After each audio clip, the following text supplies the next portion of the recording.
Join me in a narrative journey through the music of Sergei Lyapunov, presented prosaically and obsessively, Opus 1 to Opus 71.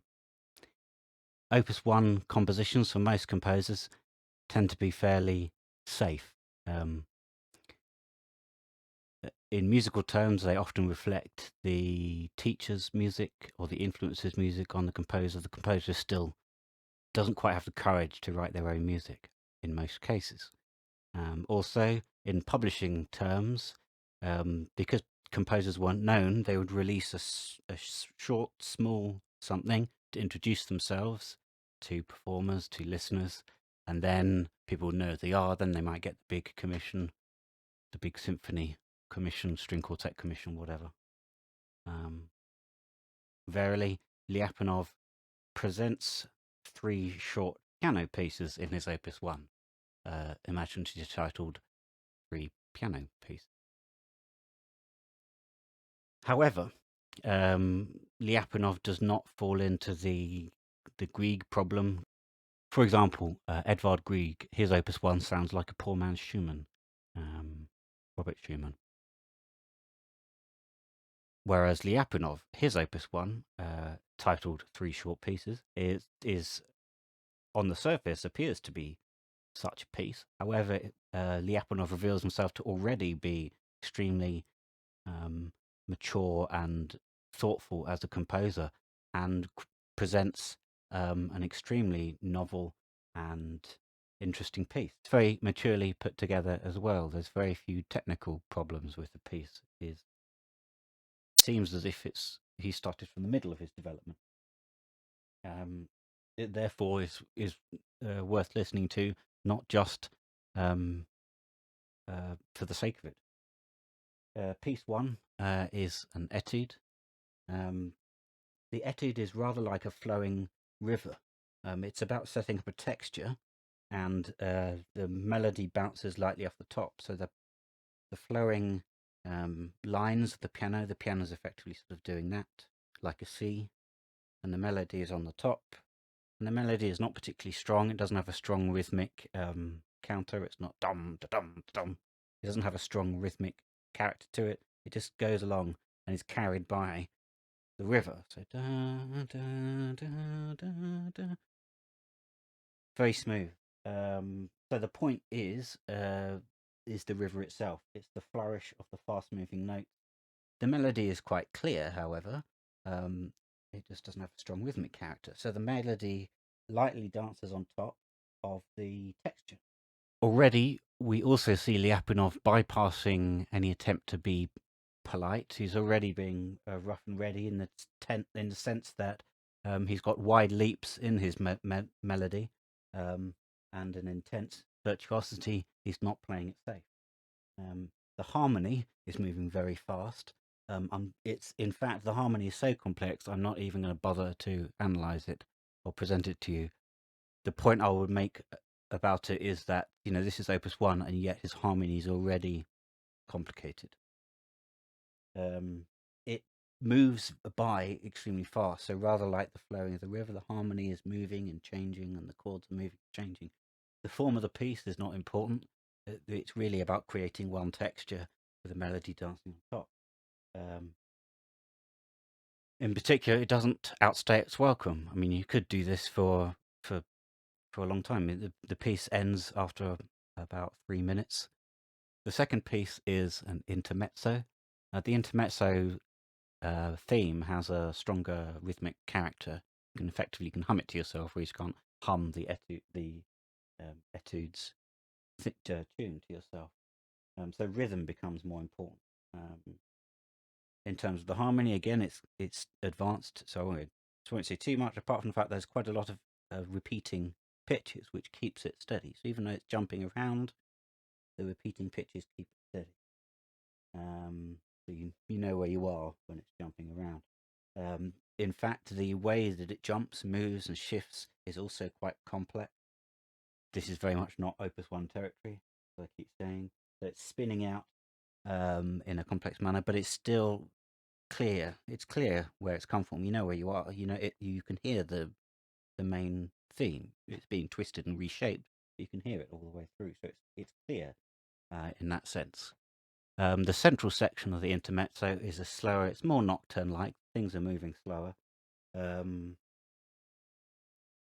it's still virtuosic. It's not slow. It's very much the Lyapunov knows that he's writing for piano. And a piano, you can't have a long tune because as soon as you press the key, the note starts to die away. Dun, dun. So he doesn't. If you hang around on a piano, your tune won't sound properly because the piano can't do that. Whereas wind instrument, stringed instrument, the voice can hold the note. Um, so still moving reasonably fast, but presenting itself slightly more simply, but with that flourish again with a very clear melody over the top. The most advanced part of all three pieces is a section that happens at the end of this, where it was a link passage between the nocturne-like middle section and the main tune. There's a passage, the passage where the nocturne and the central tune of the intermezzo mix together. So you hint at the beginning, you hint, change, shape, move through where the harmonies are trying to go, and you mix the two, and you build up, build up, build up, and then you end up back with the main theme. However, again, another example of advanced music is that when it does return, it doesn't return exactly the same. Um, it took composers like Robert Schumann, to really take that idea forward. To really, when you rehash, when the tune returns, it returns in a new context, in a new way. Again, this is Opus 1. The point I'm trying to make there, this is Opus 1. He's doing this complex stuff. Opus 1, he's taking risks. And it works. This is the most advanced section of the piece. It leads back to when you get back to bashing octaves and high ranges. Again, this is not polite. This is the Lisztian side. An octave is very bashing and loud. If you played a tune like that, that's fine. If you play it like that, it bashes at you. It's almost rude and impolite. And the notes are really high. The higher up you go on the piano, the less the tune you can hear the tune. So the nice composers, the polite composers, didn't bother going too high. You can't hear it properly. Lyapunov is ignoring that. He's going there. He went there. The last piece is called a waltz. When I first looked at this piece, I looked at it in order to listen to it. I thought, oh well, it is only an Opus 1.